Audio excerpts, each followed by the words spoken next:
له وأشهد أن محمدا عبده ورسوله يا أيها الذين آمنوا اتقوا الله حق تقاته ولا تموتن إلا وأنتم مسلمون يا أيها الناس اتقوا ربكم الذي خلقكم من نفس واحدة وخلق منها زوجها وبث منهما رجالا كثيرا ونساء واتقوا الله الذي تساءلون به والأرحام إن الله كان عليكم رقيبا يا أيها الذين آمنوا اتقوا الله وقولوا قولا سديدا يصلح لكم أعمالكم ويغفر لكم ذنوبكم من يطع الله ورسوله فقد فاز فوزا عظيما أما بعد فإن خير الحديث كتاب الله وخير الهدي هدي محمد صلى الله عليه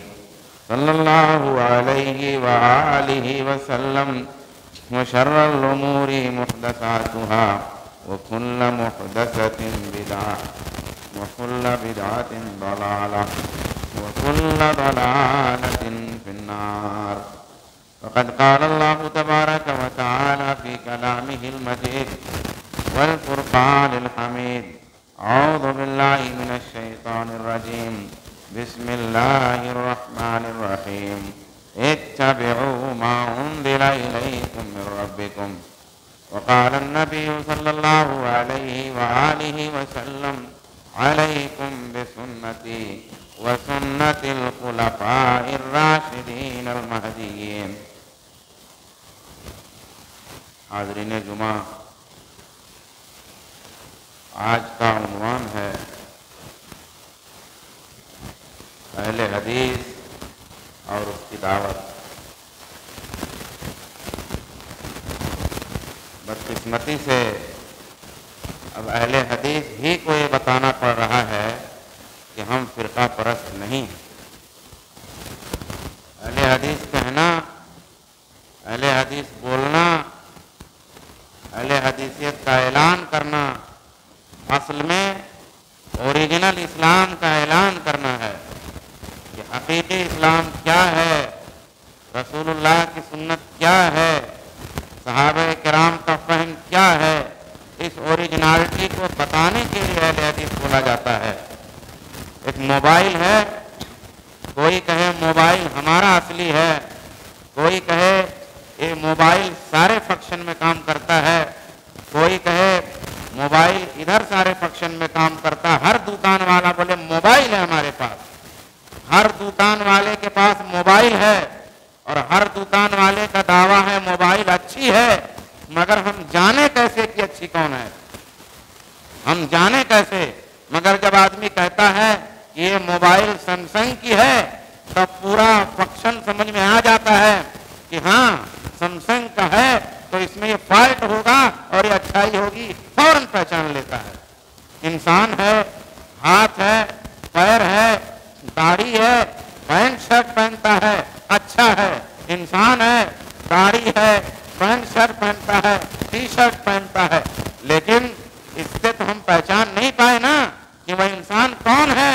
مگر جب ہم نے کہا کہ وہ عبداللہ کی بات کر رہا ہوں، جب میں نے کہا یہ محمد کی بات کر رہا ہوں، جب میں نے کہا یہ عبد الرحمن کی بات کر رہا ہوں، تو سمجھ میں آ گیا کہ ہاں عبداللہ اچھا ہے کہ نہیں ہے، عبد الرحمن اچھا ہے کہ نہیں ہے۔ اس لیے نام بتانا ضروری ہے۔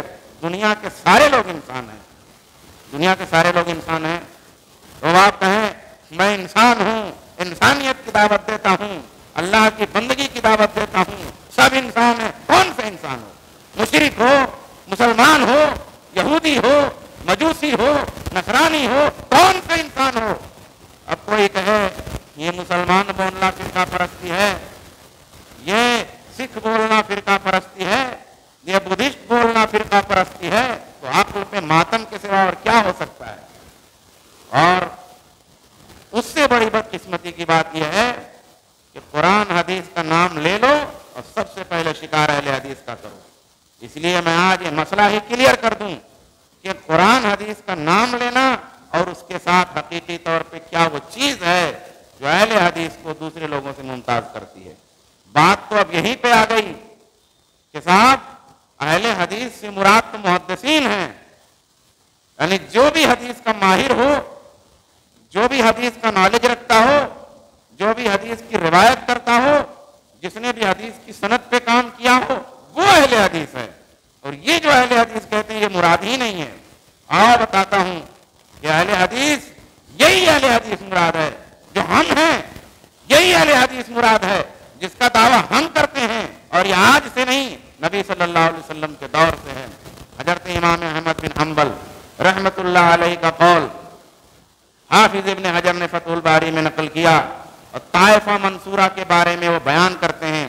طائفہ منصورہ کا ذکر حدیثوں میں آیا ہے کہ یہ امت میں ایک جماعت ایسی ہوگی جو حق پر ہوگی، اور اس دنیا میں سارے لوگ اگر باطل پہ اکٹھا ہو جائیں گے، ایک جماعت اس دنیا میں ہمیشہ ایسی رہے گی، صبح قیامت تک رہے گی، جو حق پہ ہوگی، جس کا نعرہ حق ہوگا، جس کا عمل حق ہوگا، جس کا عقیدہ حق ہوگا، جس کا منہج حق ہوگا، جس کا طریقہ حق ہوگا۔ اسی لیے اجماع حجت ہے، اسی لیے اجماع حجت ہے کہ اگر ساری دنیا کے مسلمان کسی بات پہ متفق ہو گئے تو اس کا مطلب اس میں وہ جماعت حق بھی متفق ہے، تو ایک جماعت ایسی رہے گی۔ اب وہ جماعت کون ہوگی؟ وہ جماعت کون ہوگی؟ اس کے بارے میں امام احمد بن حنبل فرماتے ہیں ان لم یکن ہم اصحاب الحدیث فما ادری من ہم، اگر وہ اہل حدیث نہیں ہیں تو مجھے نہیں معلوم وہ کون لوگ ہیں۔ اب آپ کہو گے اس سے مراد محدثین ہیں، تب امام نخعی اہل حدیث نہیں تھے؟ تب امام ابو حنیفہ اہل حدیث نہیں تھے؟ تو امام شافعی اہل حدیث نہیں تھے؟ اس کا تو یہی مطلب ہوا۔ جب آپ کہیں گے محدثین مراد ہیں تب پھر تو اس کا مطلب امام بخاری یہاں مراد ہیں، امام مسلم مراد ہیں، امام ترمذی مراد ہیں، امام ابو داؤد مراد، امام شافعی مراد نہیں ہے۔ اس کا تو یہی مطلب ہو جائے گا۔ لیکن جب ہم یہ کہتے ہیں کہ اہل حدیث سے مراد محدثین تو ہیں ہی، اہل حدیث سے مراد یہ والے اہل حدیث بھی ہیں، اہل حدیث بولنے میں یہ امام احمد بن حنبل فرما رہے ہیں کہ جو طائفہ منصورہ ہے جس کے بارے میں رسول نے کہا ہے یہ قیامت کی صبح تک رہے گی اور اس کو کوئی رسوا نہیں کر سکے گا، کوئی ذلیل نہیں کر سکے گا، دلیل کے میدان میں کوئی اس کو زیر نہیں کر سکے گا۔ اس سے مراد اگر یہ اہل حدیث نہیں ہے تو میں نہیں جانتا اور کون ہے۔ عبداللہ ابن مبارک رحمت اللہ علیہ فرماتے ہیں 181 ہجری میں وفات ہوئی ہے، 181 ہجری میں، یعنی دوسری صدی ہجری کے آدمی ہیں، یعنی رسول اللہ کی وفات کے 100 سال گزرنے کے بعد کے آدمی ہیں۔ یہ کہتے ہیں ہم عندی اصحاب الحدیث، میرے نزدیک اس سے مراد اہل حدیث ہیں۔ اور بات کو واضح کر دیتا ہوں، علامہ ابن تیمیہ رحمت اللہ علیہ، اگر ہم اہل حدیث نہیں ہیں تو پھر علامہ ابن تیمیہ کو تو بدرجہ اولا اہل حدیث نہیں کہیں گے، مگر وہی علامہ ابن تیمیہ کہتے ہیں وَنَحْنُ لَا نَعْنِي بِأَهْلِ الْحَدِيثِ الْمُقْتَصِرِينَ عَلَى سِمَاعِهِ أَوْ كِتَابَتِهِ أَوْ رِوَایَتِهِ، کہتے ہیں اہل حدیث بول کر ہم صرف حدیث سننے والے نہیں مراد لیتے ہیں، اہل حدیث بول کر ہم صرف حدیث لکھنے والے نہیں مراد لیتے ہیں، اہل حدیث بول کر ہم صرف حدیثوں کو روایت کرنے والے نہیں مراد لیتے ہیں، بل نعنی بہم، بلکہ جب ہم اہل حدیث بولتے ہیں تو اہل حدیث بولنے کا ہمارا مطلب یہ ہوتا ہے کل من کان حق بحفظہ، جس نے اس سنت کی حفاظت کی، جس نے اس حدیث کی حفاظت کی، جس نے اس حدیث کو یاد کیا، ومعرفتہ، اور جس نے اس حدیث کو سمجھا، سنت کو سمجھا، وفہمہ ظاہرا وباطنا، اس کی معرفت اور اس کی سمجھ ظاہر میں بھی باطن میں بھی، واتباعہ، اور جس نے اس حدیث کی اتباع کیا باطنا وظاہرا، باطن میں بھی اور ظاہر میں بھی، یہ اہل حدیث ہم بول کر مراد لیتے ہیں۔ اگر کوئی یہ سمجھتا ہے کہ اہل حدیث بول کر کے ہم محدثین مراد لیتے ہیں خالی، تو یہ غلط ہے۔ ہم اہل حدیث مراد لیتے ہیں، بولتے ہیں تو اس سے ایک مکتب فکر مراد ہوتا ہے۔ ابن خلدون لکھتے ہیں ائمہ اربعہ کے زمانے سے ہی فقہ و عمل کے دو دھڑے بٹ گئے تھے، دو شاہراہیں کلیئر ہو گئی تھیں، ایک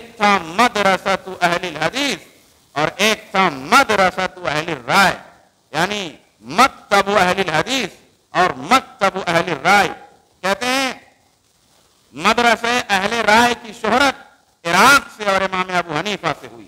یہ اہل الرائے تھے، یہ اہل الرائے تھے. اس کے نمایاں نام امام ابو حنیفہ تھے اور اس کا نمایاں شہر عراق تھا. اور ایک دوسرا دھڑا بھی موجود تھا، وہ دھڑا مدرسۃ اہل الحدیث تھا.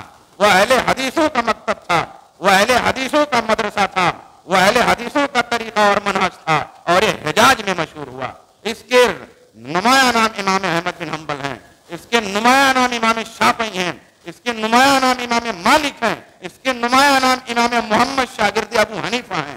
تو کوئی یہ اگر کہتا ہے کہ اہل الحدیث کا مطلب حدیث رائٹ کرنے والے، لکھنے والے، یاد کرنے والے، جی اہل حدیث سے مراد یہ بھی ہیں، اور اہل حدیث سے مراد یہ اہل حدیث مراد جو حدیث لکھتا بھی ہے، روایت بھی کرتا ہے، پڑھاتا بھی ہے، عمل بھی کرتا. ہاں انہی اہل حدیثوں کے حصے میں حدیث کا لکھنا آیا ہے. دکھا دو کائنات کی ساری کتابیں حدیث کی ساری شرحیں کن لوگوں نے کی ہیں. اہل الرائے نے حدیث کی شرح نہیں کی، اہل الرائے نے حدیثوں کی خدمت نہیں کی، اہل الرائے نے حدیثوں کو نہیں لکھا. وہ تو بعد کے زمانے میں جب تانا دیا جانے لگا کہ تمہارے پاس تو حدیث کی کتابیں نہیں ہیں، تمہارے پاس تو حدیث کی شرحیں نہیں ہیں، تو اپنے مسلک کو بچانے کے لیے، اپنی بات کو بچانے کے لیے پھر حدیثوں پہ آج کے زمانے میں کام کرنا شروع کیا. فتح الباری اہل الحدیث کی لکھی ہوئی ہے، مہذب اہل الحدیث کی لکھی ہوئی ہے، المغنی اہل الحدیث کی لکھی ہوئی ہے، بخاری، مسلم، ترمذی، ابو داؤد سب کتابیں اہل الحدیث کی ہیں. حدیث کی کتابیں، حدیث کی شرحیں، رجال کی کتابیں اور اسما کی کتابیں سب اہل الحدیث نے لکھی ہے. تو اہل الحدیث کے حصے میں یہ بھی آیا ہے. الملل والنحل میں شہرستانی لکھتا ہے بأنهم الذين يعتمدون في استنباط الاحکام علی النصوص. اہل الحدیث سے مراد وہ لوگ ہیں جو احکام کے استنباط میں، مسئلوں کے استنباط میں، مسئلوں کو نکالنے میں قرآن اور حدیث کے نصوص پر بھروسہ کرتے ہیں. ولا يرجعون الى القياس، اور یہ قیاس کی طرف نہیں جاتے. ما وجدوا خبرا او اثرا، جب انہیں کوئی واضح حدیث ملتی ہے، واضح اثر ملتا ہے، تو یہ لوگ قیاس کی طرف نہیں جاتے. کما ذکر ان اصحاب الحدیث هم اصحاب مالک، یہ بھی کہا کہ اصحاب الحدیث سے مراد امام مالک کے اصحاب ہیں، اور کہا اصحاب محمد ابن ادریس الشافعی، اور اہل الحدیث سے مراد امام شافعی کے اصحاب ہیں. واصحاب سفیان الثوری، اور اہل الحدیث سے مراد سفیان ثوری کے اصحاب ہیں. واصحاب احمد بن حنبل، اور اہل الحدیث سے مراد احمد بن حنبل کے اصحاب ہیں. یہ ایک منہج ہے، یہ ایک ایریا ہے جو اہل الحدیث بولا جاتا ہے.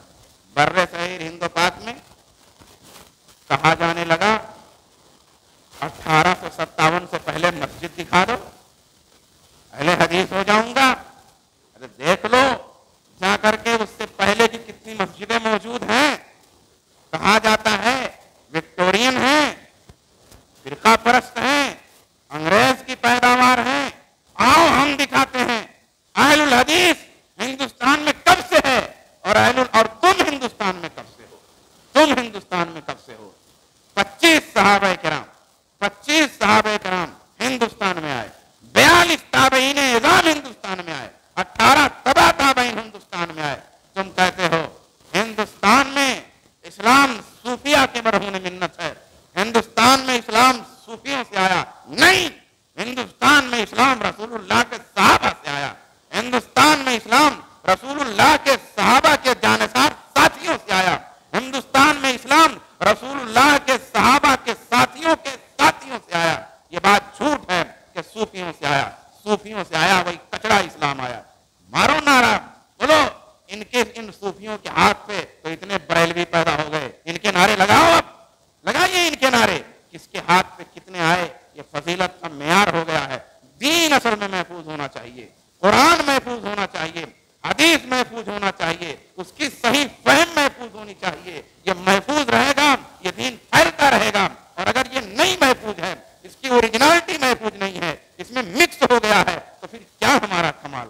آج کمپنیاں اپنے مارکیٹ میں سامان لانچ کرتی ہیں، جب تک وہ کمپنی سامان اوریجنل دیتی ہے تب تک کہتے ہیں اوریجنل ہے. جب وہ مکس کرنے لگتی ہے کہتے ہیں کمپنی گڑبڑ ہو گئی. اگر ہم اوریجنل نہیں رہے، ہماری فکر اوریجنل نہیں رہی، ہمارا منہج اوریجنل نہیں رہا، ہماری پہچان اوریجنل نہیں رہی، ہم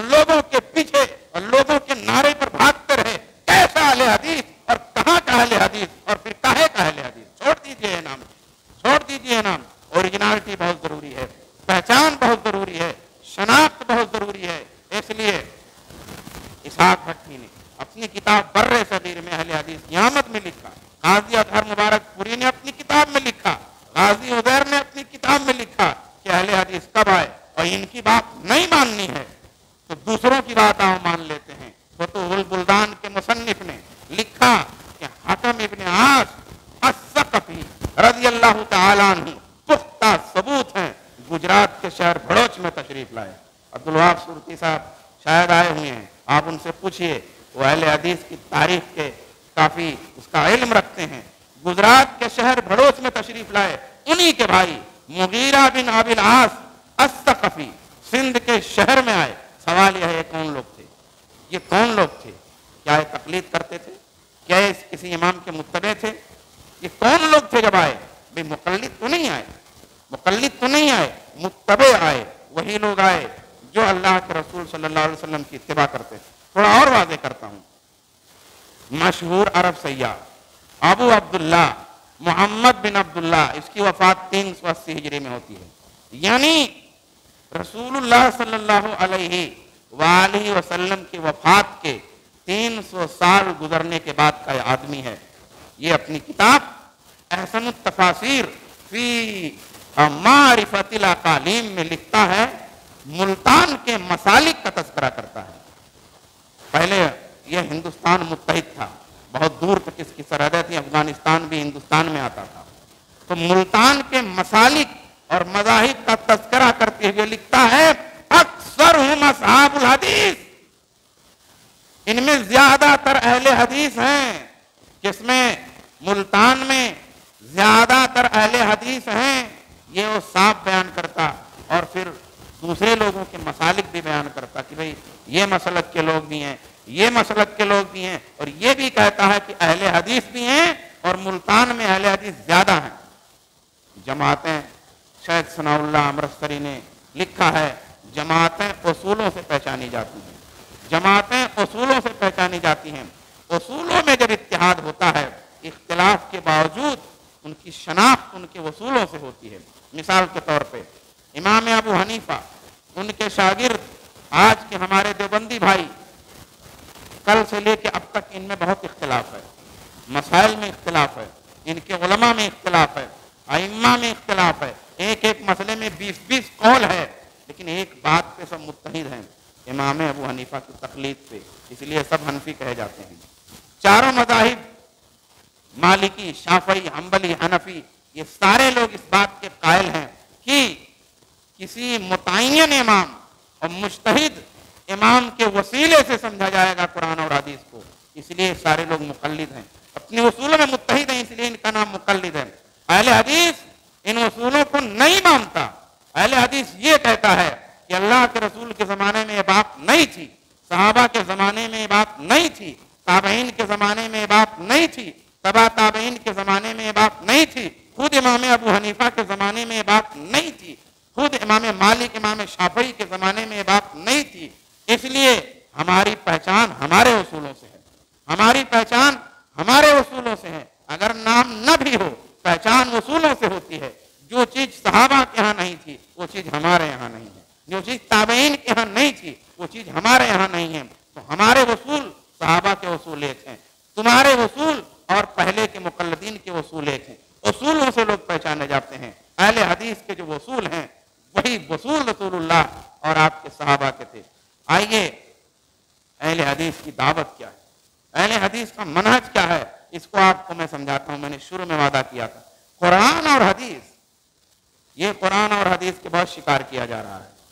دیکھیے واقعی میں اہل حدیث کا جب ایک لائن میں تعارف ہوتا ہے تو کون ہے اہل حدیث؟ تو اہل حدیث وہ ہے جو اتباع پہ چلتا ہے، اتباع۔ اہل حدیث پیروی کے راستے پہ چلتا ہے۔ پیروی کیا؟ رسول اللہ ایسے گزرے تھے تو ایسے نہیں گزرنا ہے، صحابہ ایسے گزرے تھے تو ایسے نہیں گزرنا ہے۔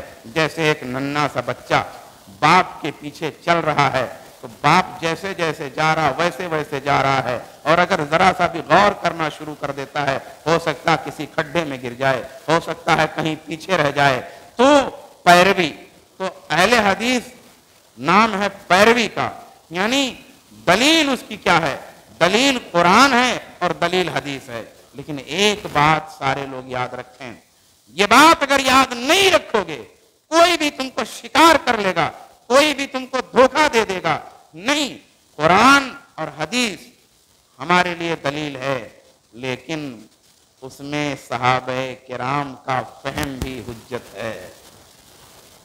قرآن دلیل ہے, حدیث دلیل ہے, لیکن اب آپ کہیں کہ دیکھیے یہ قرآن میں لکھا ہوا ہے سماکم المسلمین, حدیث میں ایسا موجود ہے اور اس کا مطلب آپ اپنے طرف سے بتانے لگیں, تب تو قرآن حدیث چوپٹ ہو جائیں گے.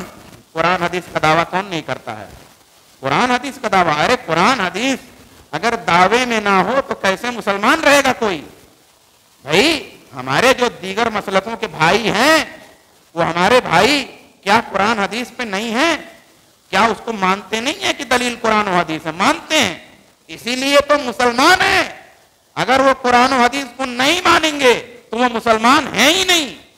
تو ہمارا دعویٰ قرآن و حدیث ہے, لیکن اس کے ساتھ ساتھ یہ ہے کہ جو فہم ہوگا, جو سمجھ ہوگی, قرآن سے کیا مطلب کیسے سمجھنا ہے, حدیث کا کیا مطلب کیسے سمجھنا ہے, ویسے سمجھنا ہے جیسے صحابہ نے سمجھا تھا, ویسے سمجھنا ہے جیسے صحابہ نے سمجھا تھا. تو ہمارے لیے صحابہ کی سمجھ بھی حجت ہے, یہ یاد رکھیے گا. اور دوسروں کا فہم رہ گیا, امام مالک کا فہم, امام ابو حنیفہ کا فہم, امام ابن تیمیہ کا فہم, امام سفیان ثوری نے بھی سمجھا. ان کا فہم حجت ہے کہ نہیں؟ نہیں. ان کا فہم حجت ہے کہ نہیں؟ نہیں. تب کیا ہے؟ ریجیکٹ نہیں, معتبر ہے. الفاظ پہ ایک ایک یاد رکھیے گا, ایک ایک لفظ یاد رکھیے گا. صحابہ کا فہم حجت ہے, علماء متقین و ربانیین کا فہم معتبر ہے, حجت نہیں ہے, معتبر ہے, مستند ہے. امام مالک نے جو سمجھا, امام شافعی نے جو سمجھا, امام ابو حنیفہ نے سمجھا, امام بخاری نے جو سمجھا, امام ابن تیمیہ نے سمجھا, جو علماء جس طرح ان کا علم اور جس طرح ان کا تقویٰ ہے اسی معیار سے ان کے فہم کا اعتبار ہے, مگر دلیل نہیں ہے, حجت نہیں ہے. حجت صحابہ کرام کا فہم ہے. یہ فرق سامنے رکھنا چاہیے, تو یہ بھٹکانے والے بھٹکا نہیں سکتے. اہل حدیث یہ تو کہتا ہے کہ توحید میں شرک نہیں ہے, اہل حدیث یہ بھی کہتا ہے رسالت میں بھی شرک نہیں ہے. یہ کون سی بات ہوئی کہ اللہ کی توحید میں تو شرک نہیں ہے مگر رسول کی رسالت میں کوئی بھی آ کے سید مار کے جائے, قانون ساز اللہ ہے, شارع اللہ ہے, قانون وہاں سے آتا ہے, قانون زمین سے نہیں بن سکتا. تو رسالت جو رسول اللہ کی ہے اس میں بھی کوئی شریک نہیں ہے. اور تفسیر, قرآن کی تفسیر, اسی لیے کچھ لوگ حدیث کو کیوں نہیں مانتے؟ اس لیے حدیث مانیں گے تو بد جائیں گے. نماز ایسے پڑھنا ہے, نماز ویسے پڑھنا ہے, نماز اس ٹائم پہ پڑھنا ہے, نماز اس طرح پڑھنا ہے, شادی اس طرح کرنی ہے, سود ادھر حرام ہے, وہ مسئلہ ادھر حلال, وہ مسئلہ ادھر حرام. کہاں حدیث چھوڑو, قرآن لے لو. قرآن اپنے دماغ سے سوچ کے بتائیں گے جوڑ جوڑ کر ادھر ادھر, اور پھر وہ دین ہوگا. اسی لیے لوگ حدیث کو بہت سارے لوگ منکر ہیں. تو آئیے, تفسیر وہ معتبر ہے جو رسول اللہ کی حدیثوں کی روشنی میں ہو, تفسیر قرآن کی وہ معتبر ہے جو صحابہ کرام کے آثار کی روشنی میں ہو. رہ گئی یہ اسراری تفسیر, گمراہ وحدت الوجودی, اہل حدیثوں سے سخت ترین دشمنی رکھنے والا, کٹر متعصب, بدترین بدبودار متعصب. میں نے پڑھا وہ اہل حدیثوں کو اہل سنت نہیں مانتا. اہل حدیثوں کو اہل سنت جو نہیں مانتا وہ رہنما کیسے ہو سکتا ہے, وہ اغوا کیسے ہو سکتا ہے, وہ آئیڈیل کیسے ہو سکتا ہے؟ اس کی تفسیر رائے کا پلندہ ہے, بدبو کا پلندہ ہے. اسراری تفسیر, قطبی تفسیر, اصلاحی تفسیر, مودودی تفسیر, شاذی تفسیر, شعرابی تفسیر, یہ ساری تفسیریں ردی کے ٹوکری میں ڈال دینے کے لائق ہیں. اس لیے کہ ان کا اعتبار رسول اللہ کی حدیث پہ نہیں ہے, صحابہ کرام کے فہم پہ نہیں ہے. قرآن کا وہ فہم معتبر ہوگا جو ابن کثیر نے لکھا, قرآن کا حجت نہیں. وہ فہم معتبر ہوگا جو قرطبی نے لکھا, قرآن کا وہ فہم لیا جائے جو تفسیر سعدی میں ہے, قرآن کا وہ فہم لیا جائے جو اس طرح کی معتبر تفسیر کی کتابوں میں موجود ہے. طبری نے جو لکھا وہ معتبر. یہ ایک بات رکھیے, اہل حدیث کا منہج تفسیر میں یہ ہے. رہ گیا دعوت میں, دعوت میں بھی اہل حدیث آزاد نہیں ہے. کچھ لوگ سمجھتے ہیں اہل حدیث غیر مقلد، تو غیر مقلد سے مطلب آزاد. کوئی بھی آدمی بخاری پڑھ کر کے مسئلہ بتانے لگے. یہ بیماری کچھ لوگوں میں ہے. ایک جگہ جانا ہوا اور ایک پھل کھانا تھا، اس کی نوعیت الگ تھی. ہم لوگوں کے سامنے ہی ہمارے دکتور ہمارے ساتھ موجود ہیں، میں موجود ہوں، ایک دو علماء اور موجود ہیں، سامنے ہی آدمی فتویٰ بولے جا رہا ہے یہ حرام ہے، ہذا حرام. نہ پوچھنا ہے نہ جانچنا، اس کو خوف خدا بھی نہیں ہے، اس کو کوئی ڈر نہیں، سامنے ہی بول رہا ہے یہ حرام ہے. یہ بھی دیکھ رہا ہے ایک عالم کھا رہا ہے تب بھی بغیر تذبذب کے حرام ہے. کہاں سے آتا ہے؟ یہ غیر مقلد ہم نہیں ہیں.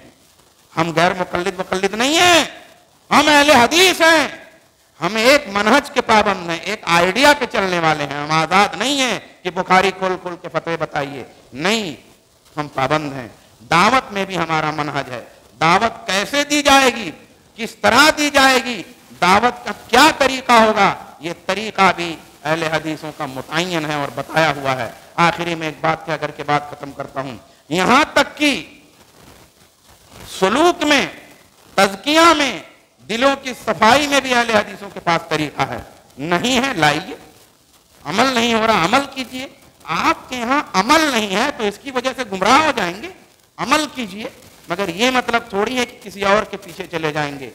جتنے دعوت اور تزکیہ کے، نہ ہمارے ہاں لٹکنا ہے، نہ جھٹکنا ہے، نہ مٹکنا ہے، نہ ہائے ہے، نہ ہو ہے، نہ حق ہے، نہ ایسے ایسے ہلنا ہے، نہ ایک ٹانک پہ قرآن پڑھنا ہے، نہ الٹا لٹکنا ہے، نہ آنکھ بند کرنا ہے، نہ ناک سے سانس روکنا ہے. یہ سب تزکیہ کا کوئی طریقہ ہمارے یہاں نہیں ہے.